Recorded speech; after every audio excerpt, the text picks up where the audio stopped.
আপনারা জানেন যে কেন ঘাটতি হয়েছে যেহেতু রাখাইন স্টেট এখন আর মিয়ানমার সরকারের দখলে নেই।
এই যে রোডটা দেখেন আরাকান রোড, এটা অনেক পুরনো, ঐতিহাসিক রাস্তা, এটা দ্বিতীয় মুক্তিযুদ্ধের সময় এবং এই রাস্তাটা সরাসরি চলে গেছে বিষয় কীভাবে কী রিলেশন হবে।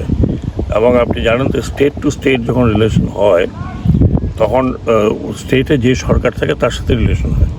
হ্যাঁ, স্টেটের সরকারের সাথে অন্য সরকারের সাথে সেই রিলেশন এভাবে হতে পারে না। হ্যাঁ, এখন ধরেন মনে করেন কথার কথা একটা পার্টিকুলার গ্রুপ তারা একটা জায়গা দখল করেছে, তাদেরকে যদি আন্তর্জাতিকভাবে রিকগনাইজ না করা হয় তাহলে বাংলাদেশের পক্ষে সরকারের পক্ষে ওইরকমভাবে যোগাযোগ করা যায় না। হ্যাঁ, তো আমাদের স্টেট টু স্টেট রিলেশন ততদিন থাকবে যতদিন সে আপনার ওদের রাজধানীতে বা ওই এলাকাতে সরকার থাকবে এবং ইন্টারন্যাশনালি রিকগনাইজ সরকার। কাজেই এখন তো বাংলাদেশ বলতে পারবো না যে ভাই তোমাকে বাদ দিয়ে আমি এখানে সাথে রিলেশন করবো, এটা হয় না। এটা এটা এটা এটা এটা কোনো ডিপ্লোমেসিতে হয় না, আন্তর্জাতিক আইন কানুনেও হয় না। হ্যাঁ, তো সেই জন্য আমরা আমাদের রিলেশনশিপ ততদিন থাকবে যতদিন এই ধরুন আন্তর্জাতিকভাবে স্বীকৃত না হয় অন্য কোনো সরকার, সেটা যারা এনইউজি হতে পারে অথবা অন্য সরকার হতে পারে। এটাই হচ্ছে কি প্রথম কথা। তো সো একটু ডিফিকাল্টি তো আমাদের আছে ডিল করা। একটা হচ্ছে লোকাল লেভেলে ডিল করা, একটা হচ্ছে জাতীয় পর্যায়ে ডিল করা।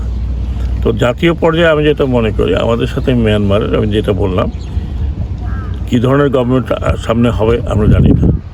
ইন্টারন্যাশনালি রিকগনাইজড যারা হবে তাদের সাথে আমাদের ডিল হবে, কিন্তু আমাদের পরিকল্পনা থাকা উচিত যে ব্যবসা বাণিজ্য করতে হলে আমাদেরকে ল্যান্ড রুটটা আমার কাছে মনে হয় মোর প্রেফারেবল, তাড়াতাড়ি হয়, কুইক।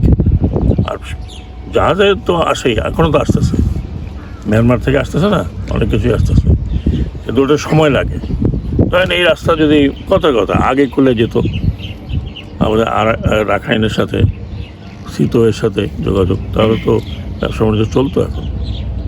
তো সেটাতে এক ধরনের রিলেশনশিপ হয়, ব্যবসা বাণিজ্য একেবারে না থাকলে এক ধরনের রিলেশনশিপ।